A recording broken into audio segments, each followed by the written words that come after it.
এখন থেকে world cup এখন অনেক দিন বাকি, ওয়ার্ল্ড কাপ যাবো কিনা আদৌ এটা এটা নিয়েও আমরা শিওর না। সো টি-20-র জন্য এটা আইডিয়াল উইকেট না, আমি এটুকু বলতে পারি। ওয়ার্ল্ড কাপের জন্য কিনা এটা আমি জানি না। কোয়ালিফায়ার ম্যাচ বেটার উইকেট আশা করছিলাম। আপনি জানেন, আপনিও জানেন না, আমিও জানি না, সেম পেজে আছে। আজকে থেকে খেলা শেষ, বিন্দাস থাকবো রুমে, আর কি।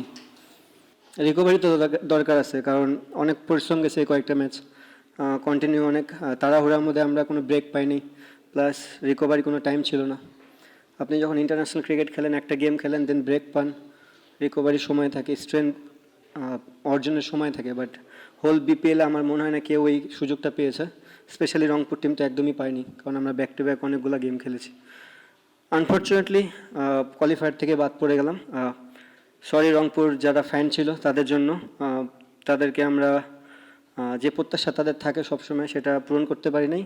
এবং এগেন সরি রংপুর ওনারদের জন্য, যে তারা যে আশা নিয়ে আমাকে এই দায়িত্বটা দিয়েছিল, তাদের আশাটাও পূরণ করতে পারলাম না। But at the same time জানি না, যদি ওয়ার্ল্ড কাপ যায় এই ব্রেকটা অনেক কাজে দেবে। কী অ্যান্সার দেবো ভাই এটার?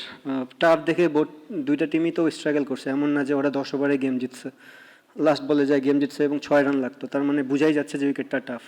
অবভিয়াসলি নতুন বলটা অনেক চ্যালেঞ্জিং ছিল, আমরা ওখানে আর্লি উইকেট হারাতে, উইকেট পড়াতে কিছু ব্যাকফুটে চলে গেছি, বাট স্টিল আমাদের মনে হয় রিয়াদ ভাই এবং খুশদিল খুব ভালো ব্যাটিং করতেছিল, বা সোহান ভাইও যদি ওখান থেকে আরেকটু বড় করে দিত, হয়তো বা রানটা 130 গেলে ডিফারেন্ট স্টোরি হলে হতে পারতো। আরএফএল চেয়ার, ক্ষমতার নয় সমতার চেয়ার। এই যে এখন থেকে সুযোগ পাবো, যারা 23 তারিখ থেকে খেলা শেষ করবে, তারপর যদি বিশ্বকাপ হয় 7 তারিখে শুরু হবে, তাহলে 7 আর 23 থেকে 7 14 দিন মেন্টাল অনেক সুযোগ থাকবে আমাদের চিন্তা ভাবনা করার। না, লাস্ট বলে ছক্কা, সেম আমার নিদাস ট্রফির কথাটা মনে পড়ে গেছে, সেম কাভারের উপর দিয়ে 6। না ঠিক আছে, এটাই ক্রিকেট, এটাই এইভাবেই জীবন চলে, আপস অ্যান্ড ডাউনস থাকবেই। জিততে পারলে তো ভালো হতো, এখন পারি নাই, কিছু করার নেই। ফার্স্ট অফ অল আপনি যেটা বললেন যে টি-20 নিয়ে আমরা এখনও জানি না, ওয়ার্ল্ড কাপ নিয়ে, সো এটা প্রসঙ্গই বাদ। ক্রিকেটের জন্য আমার মনে হয় টি-20 ফরম্যাটটা, আমি বলবো না যে একদম আইডিয়াল না, বাট কোয়ালিফায়ার ম্যাচ আপনি তো মানে এমন একটা সিচুয়েশনে গেম খেলতেছেন, ডু অর ডাই, আপনি সম্পূর্ণ বলার ফেভারে দিয়ে গেলেন, তাহলে তো ক্রিকেটটা হলো না। আমার মনে হয় বেটার উইকেট বোর্ড টিমে আশা করছিল, ম্যাচ আমরা হারতাম সমস্যা নেই, বাট ক্রিকেটটা ক্রিকেটের মতন হলে মনে হয় একটু ভালো হতো। দেখেন ভাই, অনেক কিছুই লাইফে আইডিয়াল না, বাট সার্টেন টাইমে চলে আসলে ওটাকে গ্রহণ করে নিতে হবে। এই যে আমরা এতগুলো টি-20 ফরম্যাট খেললাম, ম্যাচ খেললাম বিপিএলই, এটাও তো আইডিয়াল না, বাট খেলতে তো হচ্ছে, এখন কি করবো বলেন? না, এটা কি অ্যান্সার দেবো?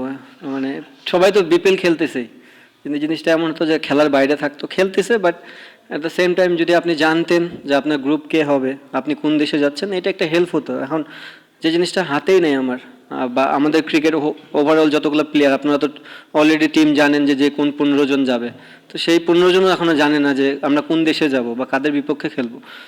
আমার জায়গা থেকে আমি যেমন আনসার্টেন, সবাই আনসার্টেন। আমার মনে হয় পুরো বাংলাদেশই আনসার্টেন এই মুহূর্তে। সেফ না, সেফ না, সেফ সেফ না, নো অ্যান্সার। আমি আমি বুঝতে পারছি আপনি কি প্রশ্ন করবেন, ওটা আমার জন্য সেফ না, নো অ্যান্সার। না অবশ্যই, আপনি যদি ওই যে 2 দিন আগে একটা প্রেসে মনে প্রশ্ন করছিল, পেন অ্যান্ড পেপারে আমরা অনেক ভালো টিম। তো ক্রিকেট পেন অ্যান্ড পেপারের থেকে ভালো আপনি 22 গজে কতখানি এক্সিকিউশন করতেছেন। পেন অ্যান্ড পেপারে আমরা ব্যাটিং বোলিং ভালো, আমরা ফিল্ডিংয়ে খারাপ। সো ম্যাক্সিমাম ম্যাচই তো আমরা ফিল্ডিং অনেকটা আমাদের ভুগিয়েছে। সো আজকের দিনেও দেখবেন আমরা অনেকগুলো এক্সট্রা রান দিয়েছি, আমাদের হাত থেকে রান নিয়ে নিয়েছে। সো যখন লো স্কোরিং করবেন তখন আপনার ফিল্ডিং ইউনিটটা অনেক ইম্পর্টেন্ট। থ্যাংক ইউ ভাই, আর মনে কেউ কষ্ট নেন না আমার অ্যান্সারে।